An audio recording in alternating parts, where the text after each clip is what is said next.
So we are in week 8, I think. Is that right? I can't remember. We're in the middle of this thing, Truth of Happiness Dhamma Study. We began just looking at the jhana meditation method, how to do it. And then we looked at the 4 foundations of mindfulness, which is the Buddha's instructions. The beginning part of the Satipatthana Sutta is instructions for what to do during meditation. As we're being mindful of our breath and feelings and thoughts are arising and passing away, what to do with it. And then to recognize the present quality of our mind in relation to our Dhamma practice. Then we looked at the context for the Buddha's entire teaching career, 4 Noble Truths. And then we looked at the 4th Noble Truth, the truth of the path, of the Eightfold Path, leading to the cessation of ignorance of self in relation to the world the self lives in. And that was what we studied last week. The anatta, or wrong views of self, creating stress and suffering for itself based on that misunderstanding of what constitutes a human being in this human world, in the human universe. And it's because of a misunderstanding of self in relationship to the world that we all live in that we create stress and suffering. That lack of understanding is called ignorance. The Buddha awakened to that fact, that it is ignorance of 4 Noble Truths that leads to all manner of greed, aversion, and ongoing deluded thinking. And so that is the focus. That's what the Buddha awakened to. It's his great breakthrough of understanding as described in the Nagara Sutta. And so that's what he taught, is to how to develop an understanding and direct abandonment of that ignorance, to recognize it and abandon. That's what the Eightfold Path is for, and the overarching structure of the 4 Noble Truths develops that. And so we're going to spend 2 classes on dependent origination, and then 2 classes next week on the 5 clinging aggregates. Because if you look at the progression of the course, and I think I talked a little bit about this last week, about why the course is structured the way it is, and I went back and forth between this paragraph, this chapter should be here and there. And I decided on this and placing dependent origination here specifically for a reason, rather than, even though it's what the Buddha awakened to, may lead to thinking, well, I should teach this first. But the Buddha didn't teach this first. In other words, dependent origination is not the first thing the Buddha ever taught. And I wondered about that. Why didn't he start at the beginning for him, for the beginning of his understanding? And I realized it's simply because there's not enough context to understand it. It's to teach dependent origination as is presented in the Paticca-Samuppada Sutta, the primary sutta on dependent origination, would have almost no meaning because there's no other context for it. So in the study, we've looked at the context that dependent origination is applied to. And it follows directly last week, looking at what is a self and why is it rooted, why is the self rooted in ignorance? And so this now explains what happens because of that ignorance.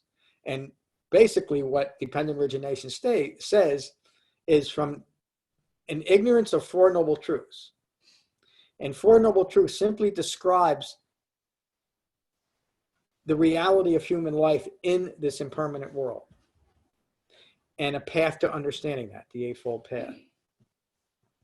And the 5 clinging aggregates describe the ongoing personal experience of ignorance. So does everybody see where we're going with this and why it follows this way? Everybody got, or am I being too obtuse about it? Yes. Yes. So now we're going to understand what we did to ourselves. This week, I'm reading from that. This week, 2 key understandings will be developed.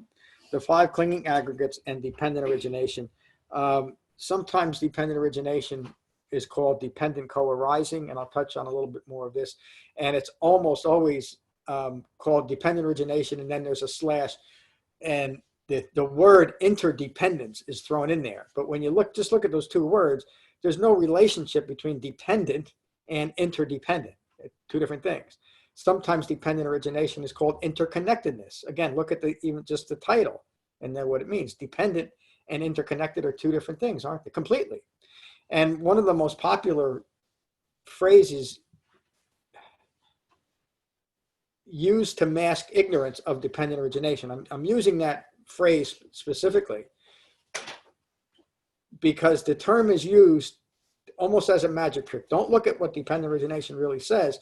Look at what I say it is, because then that justifies this whole particular dharma that follows from that. And that is interbeing, which is the most, can't even think of the right word. It's the most misleading term in all of those: interdependent, interconnectedness, and interbeing, because it implies, and it's what is taught, is that I'm a part of you, you're a part of me. I'm a part of the tree is a part of me. I'm a part of the frogs are a part of me. In some way, and you can stretch science to the, not even stretch science, you can take science to the point and prove that there's components of me in you via our physical makeup, the same way there's a part of me in a tree or a frog or a star. That's true, but they're not noble truths. It's the same as saying in relation to the Dhamma that the sky is blue. So the fact that there's physical components that are common to all things that are alive has nothing at all to do with the Dhamma. And it doesn't imply interdependence, interconnectedness, and certainly not interbeing as a Dhamma practice. You can make a scientific statement to say, yes, there's parts of us and all of us. And if you want to say that because the same basic cell that's in me is in a frog, well, we're connected that way, okay. But think about that for a moment. Does that have any meaning to reality? Does it? Does it help me at all to understand who I am in relation to the world, to know that we're all made up of cells and some of the cells are common? No, it doesn't. It's true. It's true in the world we live in, but it's not a noble truth, and it doesn't relate to the Dhamma. Dependent origination describes what the Buddha awakened to. It describes the problem that we're dealing with. So anytime we change it or alter it, we know that we're doing it to fit a fabricated Dharma, and that's just what has happened. When you look at, if you did a Google search on dependent origination, and in fact, you should all do it, you'd be surprised about what you get, including one from the teacher that I just mentioned. And he does a chalk talk on a blackboard describing interbeing and calling it dependent origination. And when you look at it, it has no resemblance at all to what the Buddha taught. And the reason why I'm emphasizing this is the key point. It is because of a misunderstanding and misapplication of the Paticca Sutta that all of modern Buddhism fell off the rails. And it's necessary when you understand what it says. You cannot accept dependent origination as a foundation for your practice and come up with any type of magical or mystical or fabricated or speculative belief.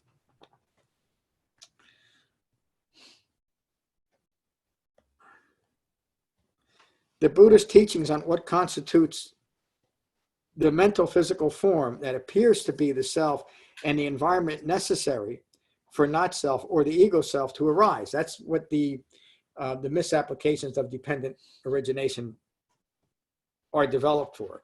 The 5 clinging aggregates are the impermanent components that through clinging cause the appearance of an individual form.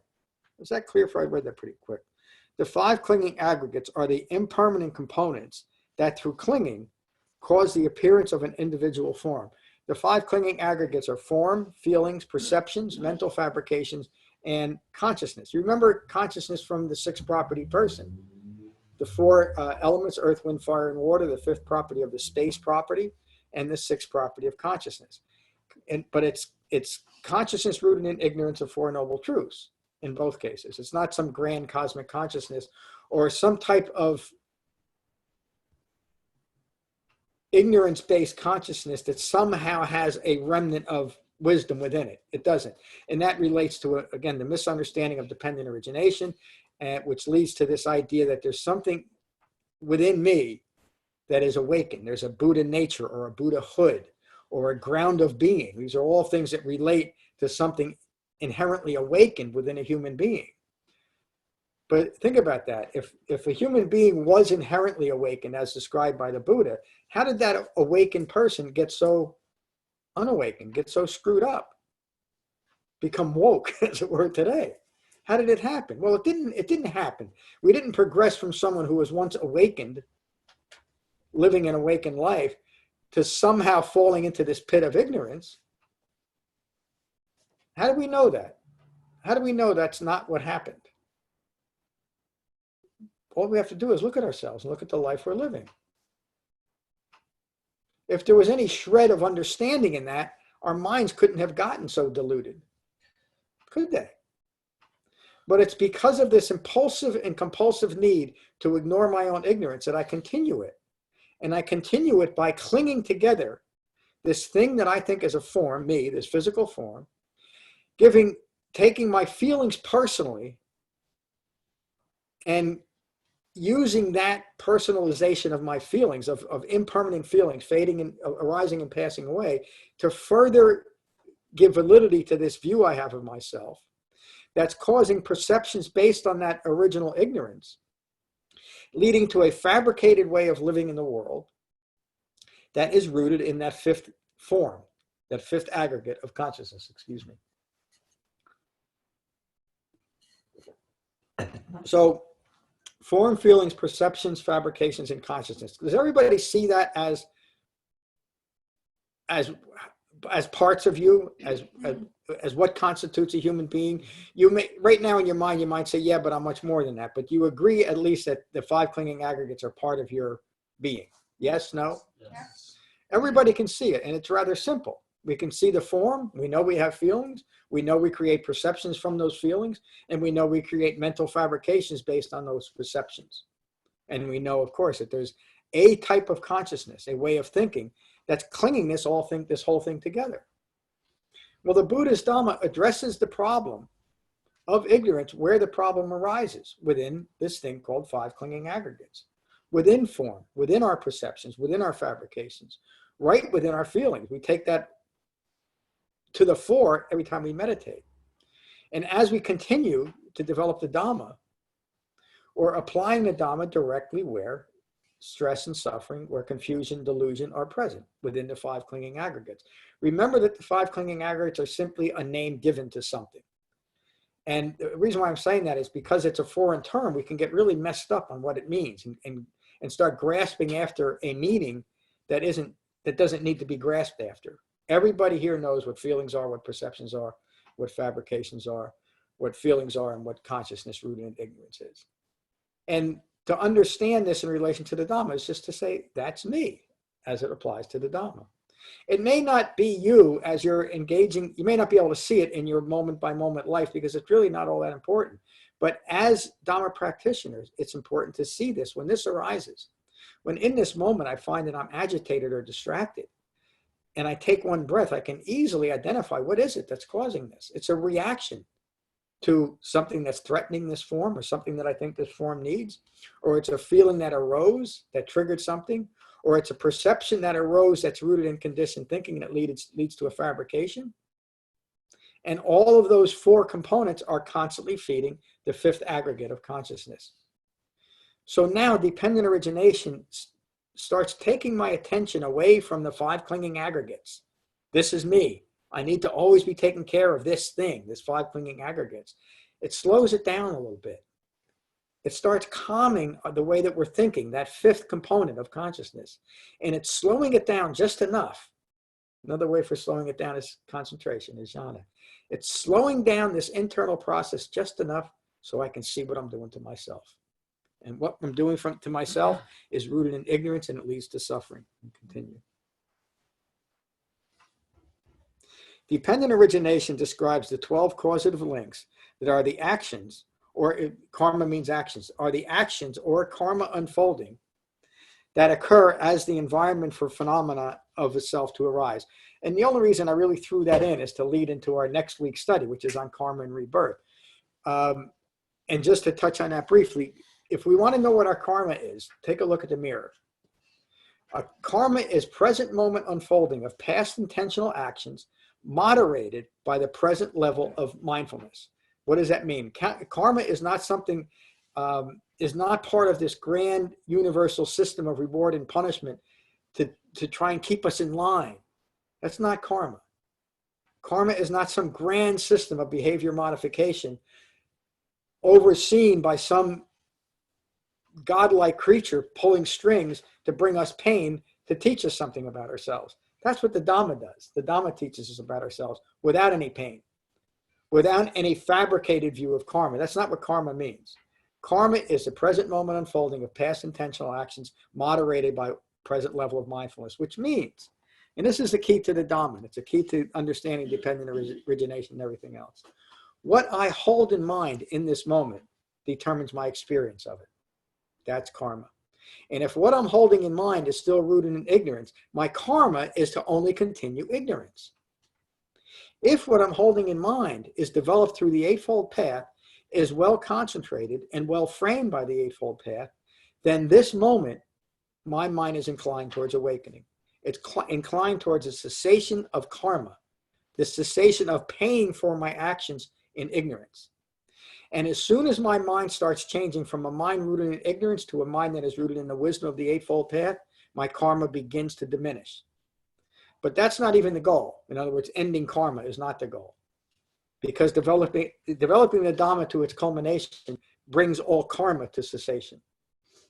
Developing the Dhamma to cessation brings all karma to cessation. That's an important point that I'll touch on again in 2 weeks. But just to make the point that karma, again, is not some grand system of behavior modification or reward and punishment. In other words, if I did a few things that were less than wholesome in this life, it doesn't mean that I have to suffer in accordance with those wrong deeds in order to work through my karma. That's pure nonsense. It applies a permanence to something, doesn't it?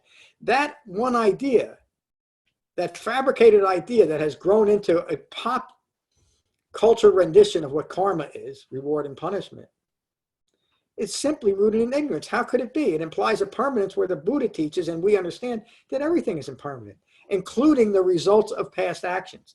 The best example of that is the story of Angulimala, but there's hundreds of them in the Sutta Pitaka. Angulimala was a murderer, killed 99 people, was planning on 100, and saw the Buddha walking down the road. And he said, that's going to be number 100. And so he tried to, I'm not going to tell the whole story, but maybe in a couple of weeks. He wanted to kill the Buddha. He met the Buddha on the road. The Buddha gave him a Dhamma teaching, and Angulimala never killed anyone again. He was a bloodthirsty murderer. Never harmed another soul. And as the story continues, you find out that Angulimala awakened on the spot and died an awakened human being. He didn't have to suffer 99 deaths because he killed 99 other people. All that he had to do to end all of that pain and suffering within himself and anybody he might continue to harm in the future was to awaken. And every shred, every impotence for pain and suffering that Angulimala could give to himself or others was gone in that instant. That's why I say constantly, if we really care for the people in this world, for ourselves and all other living beings, we'll take to the Dhamma and awaken, and we stop being Angulimalas ourselves. Let me continue. Now we're going to get through this. As all dukkha originates from the 12 links of dependent origination, we will start right there. Metaphorically, the 5 clinging aggregates are the vehicle of an ego self, and dependent origination is the factory where the vehicle takes shape and the environment the vehicle travels. In other words, we do this to ourselves. The importance of these teachings is to understand the origination of all views of self and clinging, meaning ignorance, to experience and disassembling or unbinding this vehicle of the ego personality. We're not going to do the whole thing here, but in the Paticca-Samuppada Sutta, the Buddha describes in sequence how from ignorance through 12 observable links, we end up as suffering. And then he reverses that and takes us from that point of suffering backwards through the 12 observable links and ending in wisdom in an awakened human being, and so he's teaching us that we can undo this process that we started ourselves rooted in ignorance. And a person might ask, a reasonable person might ask, well, where did ignorance come from? And you're gone, you've lost your mind again. It doesn't matter where ignorance came from, does it? And if you think a little bit, I mean, it's a bit subtle to formulate that question, and why did I do it? But if you think a little bit about where that question comes from, it's rooted in I-making, isn't it? It's rooted in ignorance. What I need to know to practice the Buddha's Dhamma is I'm ignorant, but it's a very specific ignorance, excuse me. Dependent origination tells us that this very specific ignorance is simply ignorance of 4 noble truths. And that immediately focuses our Dhamma practice. When you understand what I said earlier, that this one sutta, this one understanding, dependent origination, had to have been corrupted to end up where we are with modern Buddhism and all the other kind of spiritual philosophies that say they're Buddhist based. It's because of that. You can't start from a statement, a clear statement. It says, from ignorance of Four Noble Truths, all manner of suffering arises, and then start praying to Avalokiteshvara or doing 108,000 bows or visualizing a flower as your Dhamma practice, because none of it relates to developing wisdom where there was once ignorance, does it? But when we start from where the Buddha starts and where he asks us to start with dependent origination, we always have our direction. And if you want to understand, if you're confused or maybe trying to marry two Dharma practice and what the Buddha taught, use dependent origination in the Four Noble Truths as the framework. Does it fit or does it lead to a developing understanding of dependent origination or Four Noble Truths? And if it doesn't, if it can't fit into these two teachings, it's not something the Buddha taught, because everything the Buddha taught was taught in this context. And the reason why I emphasize that over and over again is because this focuses our Dhamma practice. In this moment, when I'm sitting here in meditation and I'm distracted and I'm uncomfortable and I don't want to be sitting here in this moment, but then I remind myself, wait a minute, I'm doing this because I want wisdom where there was once ignorance. I want to understand who I am in relation to the world I live in. I want to make each moment in my life meaningful.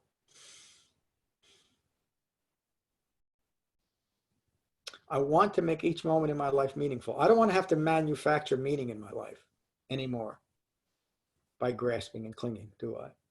I don't want to have to manufacture meaning in my life to needing a 70-inch TV where a 55-inch was doing okay. Again, I'm using a silly example. But when I get the idea that that 70-inch TV is going to make a difference, I can't sleep till I get to Best Buy, can I? Till I get that TV. And I put it in front of me. And for 3 minutes, all is good in the world. And then I see an 80-inch TV. No more sleeping for me. We are constantly rooted in craving after 80-inch TVs because our minds are ignorant. Does everybody see that? It's pretty obvious, isn't it? That I need a bigger TV to be happy? Or, and again, a silly example, but anything we decide that we need to be happy in this moment, I need to add to myself, the underlying view is that there's something missing in me. That's a wrong view of self. That's a wrong view of self. How could there be something missing from me? Take a look. There's still the four elements. There's still the space property, and I still got those wheels turning. There's nothing missing. And if I realize there's nothing missing, then I can stop looking. And then each and every moment of my life is meaningful because I don't need myself to be any different than it is right now. Does everybody get that? I don't need myself in this moment to be any different. That's a completely different view that is rooted in interdependence, interconnectedness, and interbeing, or dependence, dependent origination. Because if I'm interconnected, I need everything in the world, in the universe, to continue to revolve around me in a way that I need it to be. And of course, it never can it? And so I'm always disappointed. I'm always grasping after something. I'm always distracted about the next thing that I need to get or the next thing that I need to happen.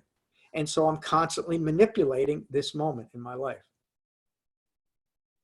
I'm constantly I-making. Unless I understand the process that I'm doing to myself. And the difference, I think I'm going to stop here. The difference between an unawakened human being and a person who is awakening in the process of it is just that. An awakening human being keeps bringing themselves through the skills we've developed, keeps bringing themselves back into the present moment. And eventually we get to the point where we simply stay there. How do we do that? How do we get to the point where we can stay in the present moment? Does anybody have an idea about how that works? The ultimate expression of awakening, being able to be mindfully present with life as life occurs without ever losing our body. How does that happen? Finally. A little bit more. No, you don't like jump to your thoughts. We take a breath and we make a decision to stay here. And it really is, I don't mean to minimize it and I don't mean to be silly about it. But that decision can only be made from the mind that understands that it can make that. that I can make a choice, that I have gained. This is the profoundness of the statement the Buddha made in the Vitakka Sutta. We gain the ability to think what we want to think when we want to think it. Meaning every single thought that I have is an appropriate thought in relation to what's occurring. And so that thought in this moment might be jubilation at a beautiful sunset. Or it might be great sadness over the loss of a loved one. It might even be reasonable concern when I hear about a new virus floating around the world. But that mind will always be resting in equanimity, no matter what's occurring. That mind will always be present for life as life occurs. And then each moment is a meaningful moment. That's tonight's talk on dependent origination. We're going to have another talk on this, and I'm going to get into a little bit. I'm saying this, that I know many of you are busy and you can't always listen to both talks, but try to listen to Saturday's talk because it'll put a little capper on this, and then we'll get into 5 clinging aggregates next week. All right. Let's go online and see what Karen has to say. How are you, Karen? Hello. Hey, Karen. Hi, how are you all? Hi, Karen. Hi, Karen. Hi. How are you? What do you think of tonight's talk? Oh, I just so totally enjoyed it. And I am, again, my head is spinning, but I loved listening to everything you had to say, and I'm just going to continue to listen. Thank you. Glad you joined us, Karen. Thank you. Hi, Jen. Hi, John. How are you? I'm fine, thank you. I just love when you say that there's, I'm fine just the way I am. I don't need anything, Yeah. So. That's pretty good, isn't it? That's worth the price of admission, too. It sure is. It really is. I'm at peace. That's what that means. I'm at peace in this moment. I don't need anything to be any different than it is. I'm glad you joined us, Jane. Hello, Thad. Hello, John. I'm just going to listen tonight too. I've been a little under the weather last few days, so I'll just listen tonight. Thank you. I'm glad you joined us. I hope you feel better soon. Hello, Anna. Hi. Sorry, I was just listening to what Ed was saying. I wish I could like miniaturize you and put in my pocket, take it with me everywhere. So. Yeah, but I don't want to live in your pocket. No, I know, but every time I lose focus or I try to catch myself, I take a breath and I remember your words. And at the same time, I know that your words are just words. And yet they're profound. And then if I get kind of lost in topsy-turvy of stuff in life and everything else going around, I just try to be mindful of what you say, even though I'm aware of all these crazy thoughts going around and mundane stuff that requires me to be a mom or a wife or whatever. So I'm very grateful that I'm here and I'm still coming and I'm practicing.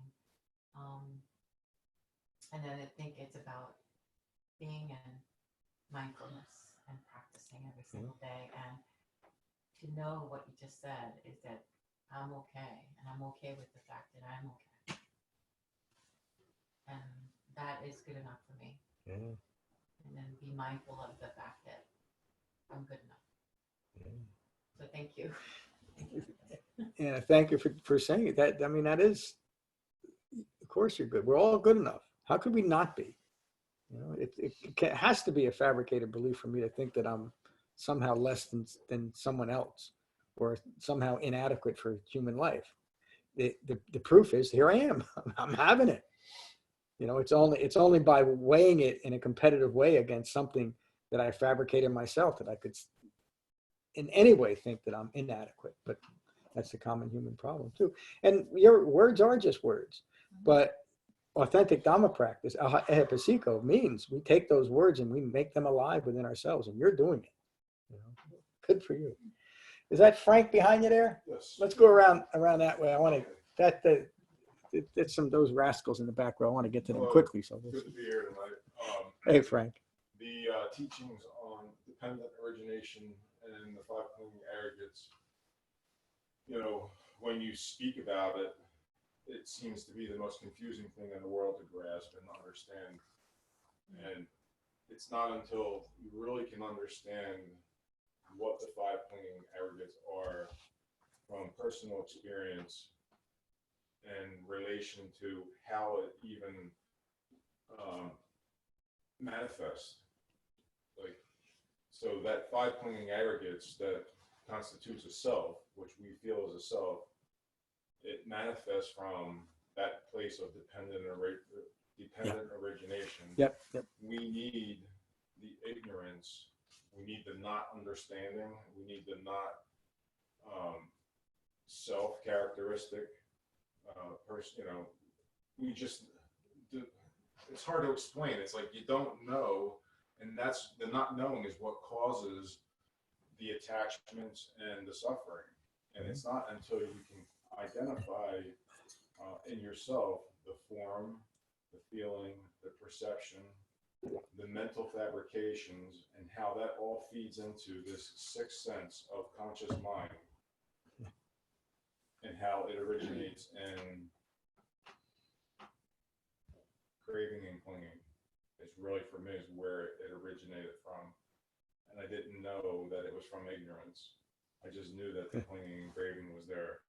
And I felt like when this all started to come together for me, and where I could at least understand a little bit, it was dependent on the quality of my mind. And that quality of mind was always rooted in a hindrance. It was rooted in greed. It was rooted in anger. It was rooted in ill will towards other people. And then once I started to understand where it was all rooted in, it all started to fall apart. You mean that? Hard, and it's just so hard to explain that in words. It's, you know, so I encourage anybody who doesn't understand it to read the chapter and to listen to tapes and try to really dig into, you know, where it manifests in yourself, because that's like the key. That was the key for me. I don't know if that made any sense. It made perfect sense, Frank. And that what is craving and clinging, to understand that craving and clinging originates in ignorance is, again, you can say this a few different ways, but that's the essence of the Dhamma too, because that points in the right direction. It doesn't overlook or dismiss that single most important truth, that it's ignorance of Four Noble Truths that cause all this. That is the reason for Dhamma practice. It's the reason for Buddhism, if you want, for authentic Buddhism, is to resolve that problem of ignorance of Four Noble Truths. And because of ignorance, because I don't understand who I am, I crave for more of me. Once I understand who I am, there could be no craving. And if I just might say one more thing about that, not to interrupt you, I'm sorry. It's maintaining the quality of mind. So like the four foundations, and it starts in meditation. And those instructions of understanding thoughts as they arise, come back to the breath. Feelings, come back to the breath. Quality of mind, come back to the breath. Off the cushion throughout your day, when you're mindful of the quality of your mind, that takes you right back to wanting to understand where that anger and greed comes from. And once it's found to be ignorance, I kind of wanted to know why I was so ignorant when I understood the teachings and I could comprehend it. But yet, what do? Something had to be done besides just understanding. And that was where the Eightfold Path came in. I had to set an intention to abandon the anger, the greed, and the ill will. You took action, which is what karma means. You took a direct action to counter the karma you had developed, the momentum of your past actions. That's just what you did. Thank you. Eric, how are you? Good. I think Eric's back there. I'm good. I was just kind of guessing you were back there, but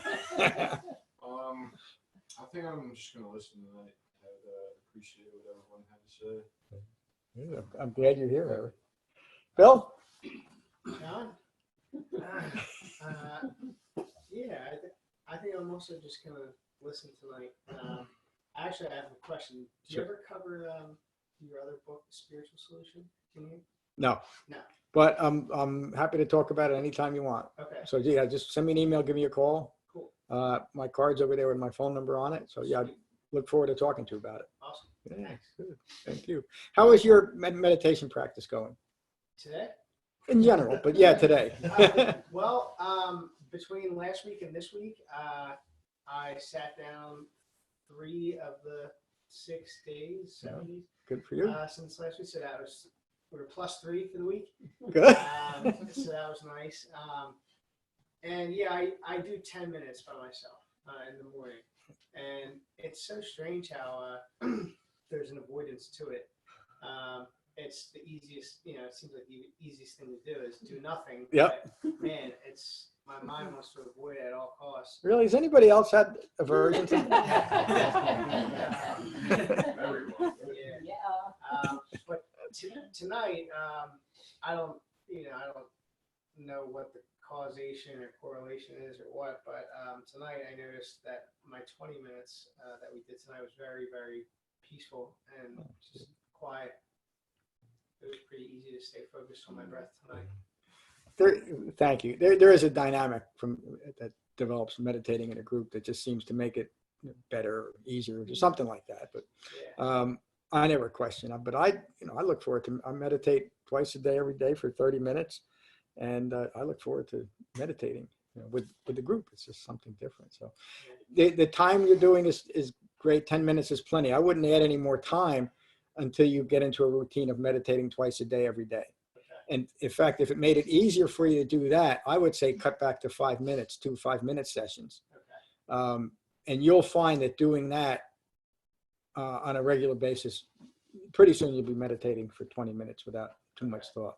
But that's the most important thing. And keep doing what you're doing. You're doing great. So thank you, Bill. Thanks, John. Mike, is it Mike or Michael? Do you Mike prefer? and Michael, sorry. Okay, Mickey. Okay. Yeah, I mean, to be honest, I definitely got lost in some of the interconnectedness and the just like a mumble jumble of words. But, Yeah. I can certainly see what we're driving at, I suppose.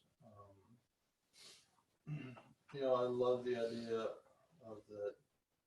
I by myself and whole. That I don't need things or material things or relationships and whatnot. I think a lot of people get caught up in the whole like you complete me Yeah. thing. Like that's unhealthy. Yeah, That's it is. It's unhealthy incredibly dependency, unhealthy. upon people. It's better when you're an independent person. So yeah, overall, I really enjoyed it. Meditation was good. Do have some unfortunate news. I have Tuesday commitments starting next week. It's probably going to run for like 3 months. Saturdays are tough. So you will not be seeing me for a little bit. But hopefully I shall return at some point. See what happens. Yeah. Wow. Thank all you guys. You've all been very lovely and grateful and very what's the word I'm looking for? Friendly and welcoming. Right? Yeah, it's hospitable. And hopefully this should not be the last time we see each other. Yeah, I hope not. And you can join online too or catch up with it. Yeah, unfortunately, it's a full commitment, so no computer, nothing. Yeah. It's nice to meet you. I hope to see you again in a few months. Yeah, for sure. Good. Hey, Russ. I'm just happy to be here and do Noble Science. I'm glad you're here. Hello, Michael. Noble Science. Hello, Julia. Thank you, John, for your teaching. I'm going to pass also. Glad you're here. Hello, Kate. Yeah, Noble Science for me too. So. I'm glad you're here. Hello, Tim. Hello. A lot of noble silence with dependent origination. What a surprise. I really want to, but I have to just say something. Yeah, so this is to expand upon what Frank was talking about. I can relate because that's that interconnectedness of the whole Dhamma There's no interconnectedness in the Dhamma. comes right to the dependent origination. It's all in there. And, you know, it begins with the ignorance of the Four Noble Truths. And then you go down that list of the five, you know, the aggregates of the fabrications of the consciousness, name and form, the sixth sense space, the whole, that's part of the dependent origination. It's in there. And I came to the realization that what it really is describing is the formation of the ego.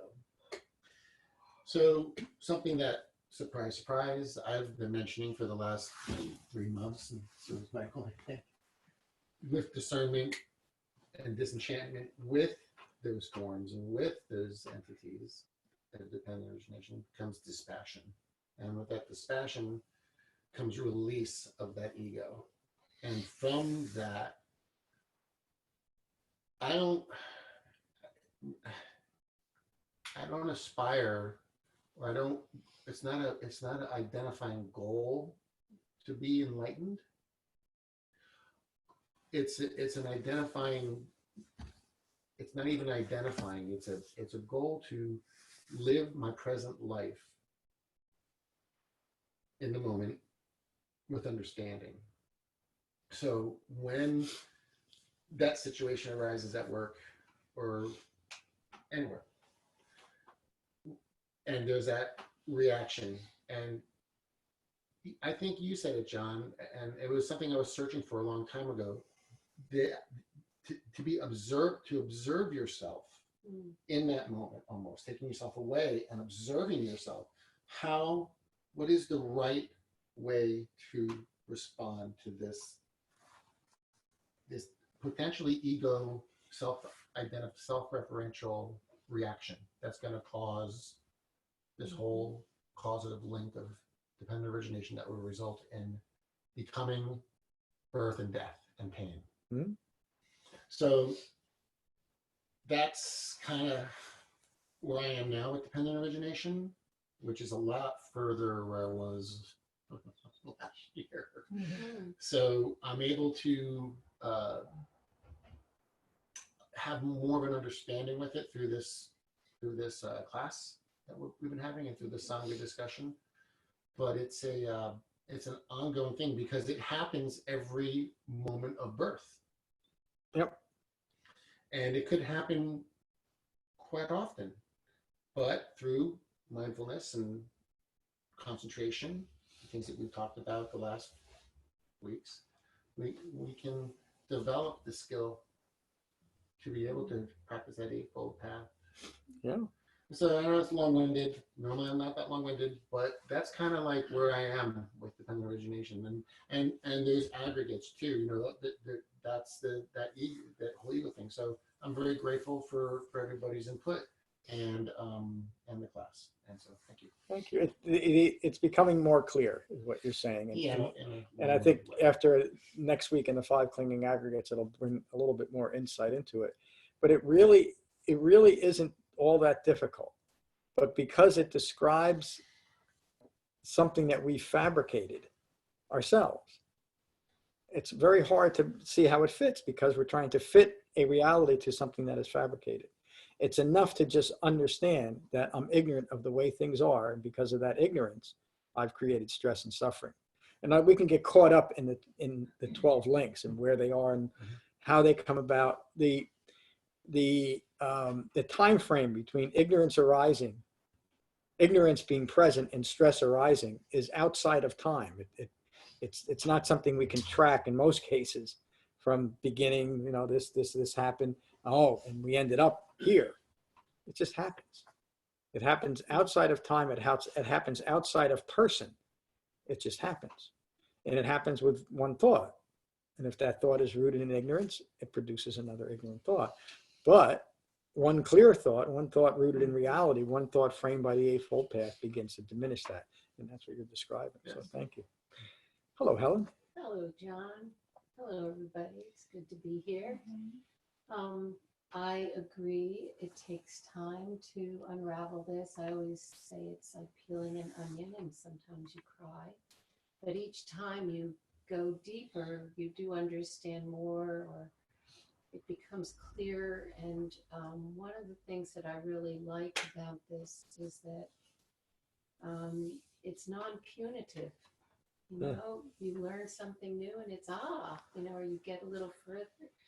Or, you know, when I look at the whole dependent origination chain, I realize that pretty much when I get to mental fabrications and realize that's where I am, I can cut the chain at that point. Because that, I guess for me, that's, you know, when you get to the point where you're in a story in your head or you're having a conversation and there's nobody there, you kind of realize you're in the mental fabrication mode, and you can, you know, just like, what is it? Staples has that was easy button. You know, you just go for it. That was easy. Okay, I'm out. And then the other thing I was thinking about was like the 5 clinging aggregates. You can think about them as the clinging aggregates, but if you have right view, you know, they're also positive attributes. You know, that it's how you view, you know, having an understanding, a true understanding of form, a skillful understanding of your feelings and the appropriateness of your feelings.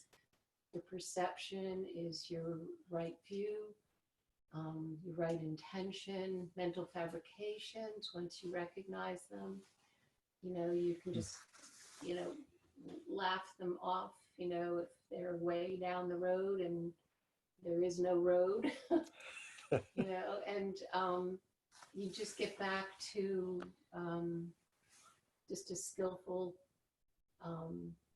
perception of what is.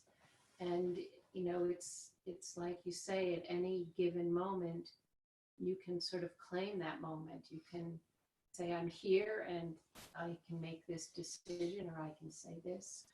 You know, it's, you have that moment, you own it. So it's your choice what you do with it.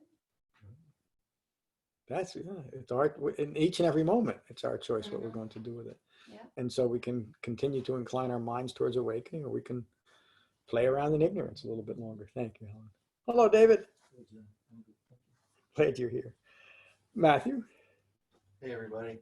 Hey. Good to be here.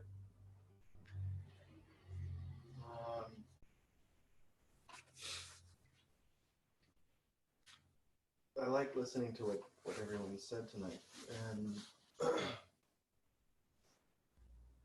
particularly that this teaching, Dependent Origination, contains the Eightfold Path, the Four Noble Truths, 5 Clinging-Aggregates, all those things, the 3 marks of existence. So if we look at our direct experience,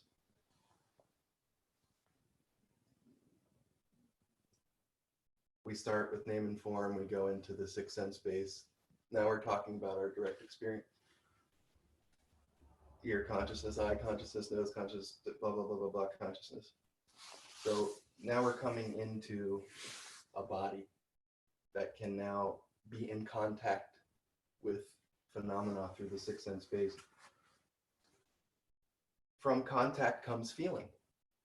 So when we interact with the world through our senses, name and form has a experience with it. And name and form has developed preferences, likes and dislikes, attitudes, ideas, which we're going to call fabrications, and a resulting consciousness that holds those and directs those preferences towards life and frames it as, this is me, this is mine. So from contact comes feeling. So now we're in our direct experience. What's occurring? From feeling comes craving. So craving is anatta. Now we're into the 3 marks of existence. So anatta is what is craving the, how do I say it? I guess, personalization of feelings. So this feeling is happening to me. I'm feeling whatever. So from craving, from feeling, from contact comes feeling, from feeling comes craving, from craving comes clinging and maintaining. So again, we're going to jump into 3 marks of existence. Contact, moment. Feeling, moment. Craving, moment.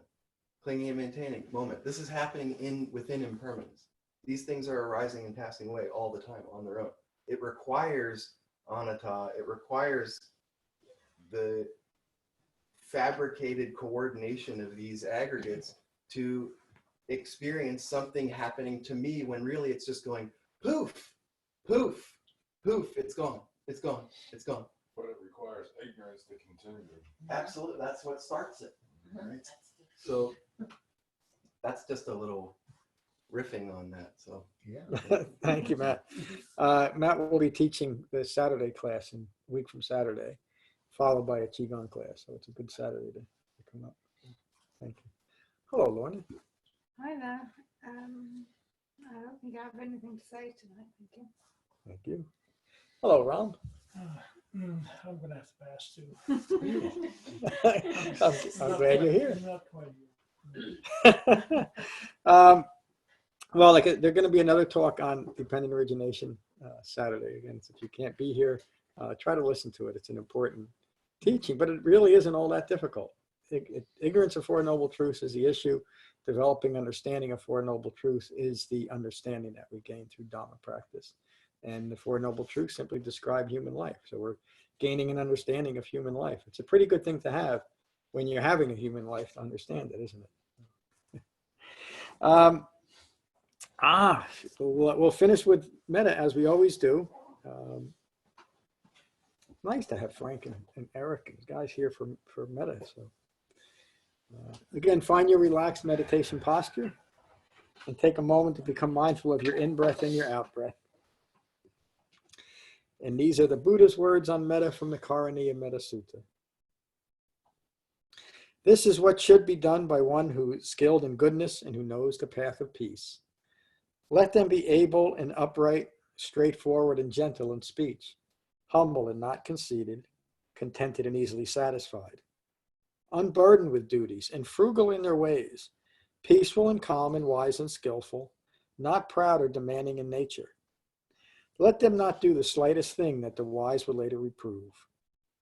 Wishing, in gladness and in safety, may all beings be at ease. Whatever living beings there may be, whether they are weak or strong, omitting none, the great or the mighty, medium, short, or small, the seen and the unseen, those living near and far away, those born and to be born, may all beings be at ease. Let none deceive another or despise any being in any state. Let none through anger or ill will wish harm upon another. Even as a mother protects with her life her child, her only child, so with a boundless heart should one cherish all living beings. Radiating kindness over the entire world, spreading upwards to the skies and downwards to the depths, outwards and unbounded, freed from hatred and ill will.